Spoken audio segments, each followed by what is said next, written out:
burasına vurmuşlar. Omzunu biraz aşağı. Haydi abi. Allah Allah. Ha budur o. Hacı Hamad Hacı amca budur. Düzgün bir.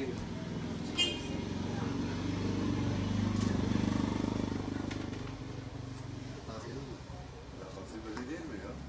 Arabayı bulmuşlar. Adamla bulmuş arabayı bulmuş. Geçti. Silah neydi? Öyle atıyor. Silah çekiyorsun önce. Arkaya gözünü. Allah Allah.